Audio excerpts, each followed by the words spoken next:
What if Archangel Michael could be your friend?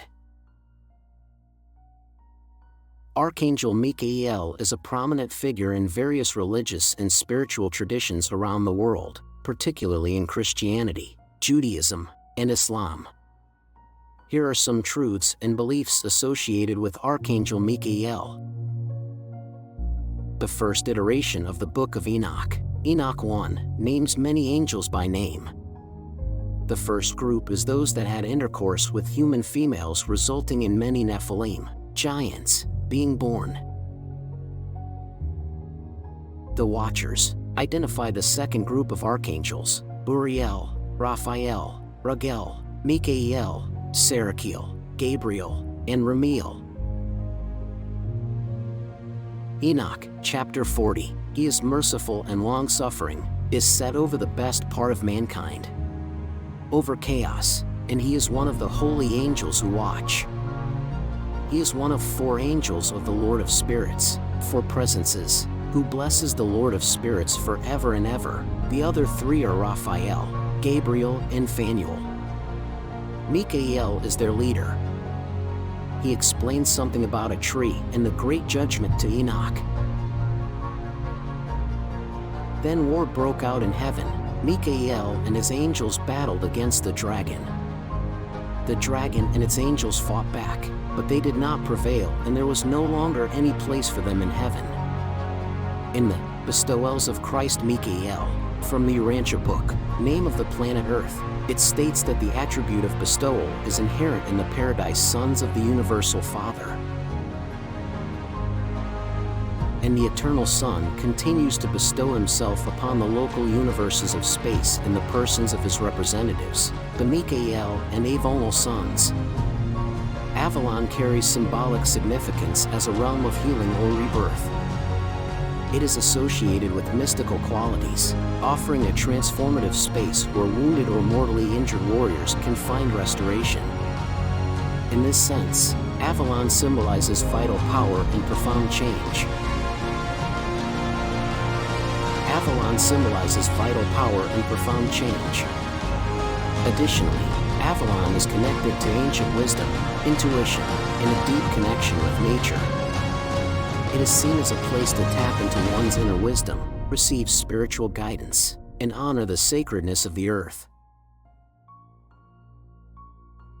In the next few pages, I will be sharing a few verses from the Bestowals of Christ Michael. Are you ready? The Michael sons begin their work of universe organization with a full and just sympathy for the various orders of beings whom they have created. They have vast stores of mercy for all these differing creatures, even pity for those who err and flounder in the selfish mire of their own production. But such endowments of justice and righteousness will not suffice in the estimate of the ancients of days. These triune rulers of the super-universes will never certify a creator son as universe sovereign until he has really acquired the viewpoint of his own creatures by actual experience in the environment of their existence, and as these very creatures themselves. In this way, such sons become intelligent and understanding rulers. They come to know the various groups over which they rule and exercise universe authority. By living experience, they possess themselves of practical mercy, fair judgment, and the patience born of experiential creature existence. The local universe of Nebadon is now ruled by a creator son who has completed his service of bestowal. He reigns in just and merciful supremacy over all the vast realms of his evolving and perfecting universe. Michael of Nebadon is the 611, 121st bestowal of the Eternal Son upon the universes of time and space, and he began the organization of your local universe about 400 billion years ago. Michael made ready for his first bestowal adventure about the time Urantia was taking on its present form, 1 billion years ago. His bestowals have occurred about 150 million years apart, the last taking place on Urantia 1900 years ago. I will now proceed to unfold the nature and character of these bestowals as fully as my commission permits. For almost 150 million years after the Melchizedek bestowal of Mikael, all went well in the universe of Nebadon, when trouble began to brew in System 11 of Constellation 37. This trouble involved a misunderstanding by a Lananandek son, a system sovereign, which had been adjudicated by the Constellation Fathers and approved by the faithful of Days, the Paradise Counselor to that constellation, but the protesting system sovereign was not fully reconciled to the verdict. After more than 100 years of dissatisfaction, he led his associates in one of the most widespread and disastrous rebellions against the sovereignty of the Creator's Son ever instigated in the universe of Nebadon, a rebellion long since adjudicated and ended by the action of the Ancients of Days on Uversa. This rebel system sovereign, Lutentia, reigned supreme on his headquarters planet for more than 20 years of standard Nebadon time, whereupon the Most Highs, with approval from Uversa, ordered his segregation and requisitioned the Solvington rulers for the designation of a new system sovereign to assume direction of that strife-torn and confused system of inhabited worlds. Simultaneously with the reception of this request on Solvington, Mikael initiated the second of those extraordinary proclamations of intention to be absent from the universe headquarters for the purpose of doing the bidding of my Paradise Father, promising to return in due season and concentrating all authority in the hands of his Paradise brother, Emmanuel, the Union of Days. And then, by the same technique observed at the time of his departure in connection with the Melchizedek bestowal, Mikael again took leave of his headquarters sphere.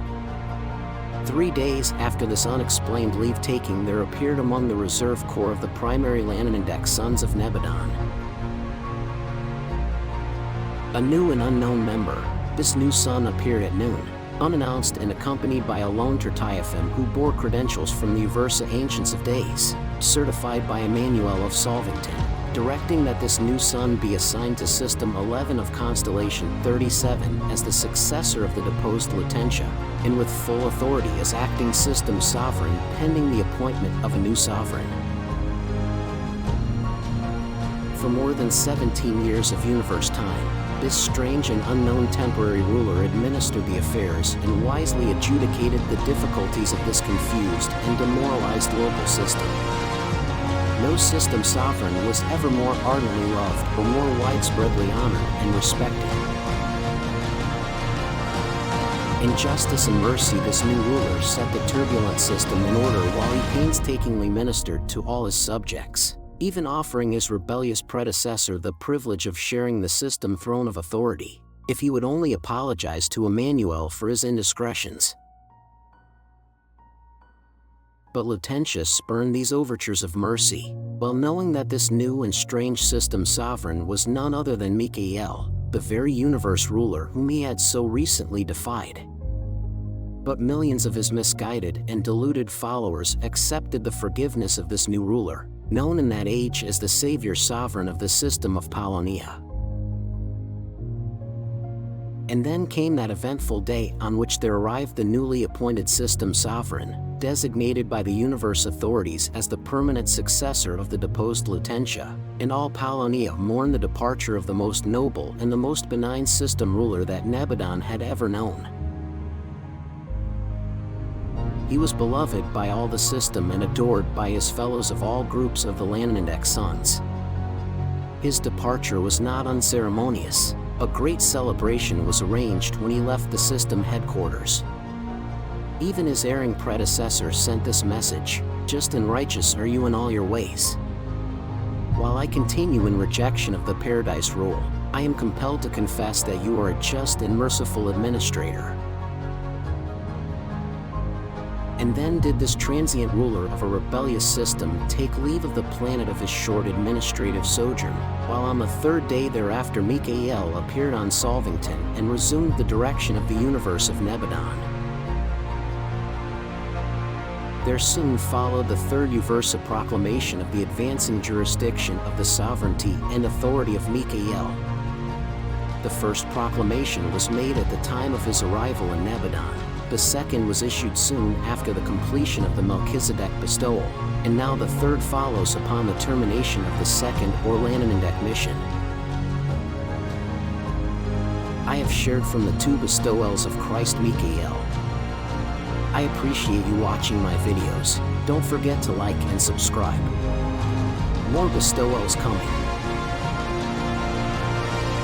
Thank you for watching The What If.